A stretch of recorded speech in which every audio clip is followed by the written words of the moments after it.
Hello everybody, welcome back to Epic Upgrade Time. This here is part 3 of our 4-part VFC M27IAR Epic Milsim build. Today we will be installing a Lonex 70-degree bucking and some R-hop. Before we get started, keep in mind this won't be a guide on how to flat hop or R-hop.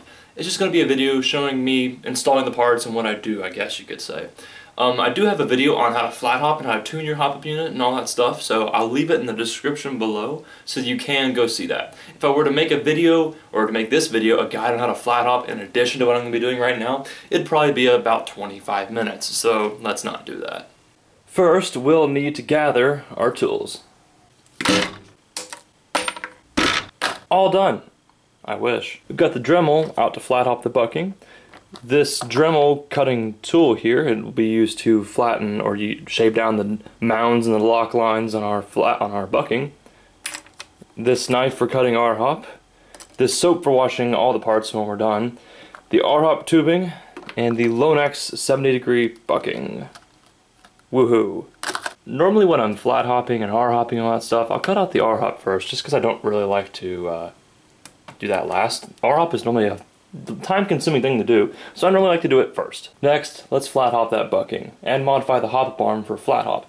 As said before, this won't be a guide on actually performing flat hop. I'm just going to be, doing it off the side, away from the camera, and getting it done that way, so I don't take up tons of time in the video just to show how to do something that I've already shown. Now that everything is essentially done, let's give it all a nice bath. I hate dirty things. In all seriousness, I actually do have a legitimate reason for cleaning these parts with soap and water.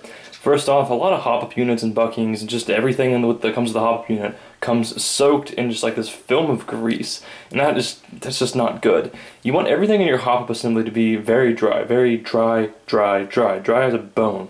You don't want anything to be covered in silicone, you don't want to lubricate your bucking, you don't want to lubricate your hop-up unit for whatever reason, because it doesn't do anything. The hop-up works by friction, and so if this bucking is slippery and covered in silicone, it's not going to have the best friction. Plain and simple. That's why we wash all this stuff.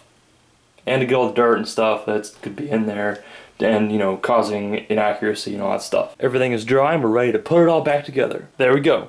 All put back together and ready to go. There you have it. Episode 3 of Epic Upgrade Time for our VFC M27 Epic Milsim build. I know this episode was kind of short, and I do apologize for that. However, it was long enough to where I couldn't tack it on to the previous episode, and it was just kind of, too short, like you're probably wondering right now.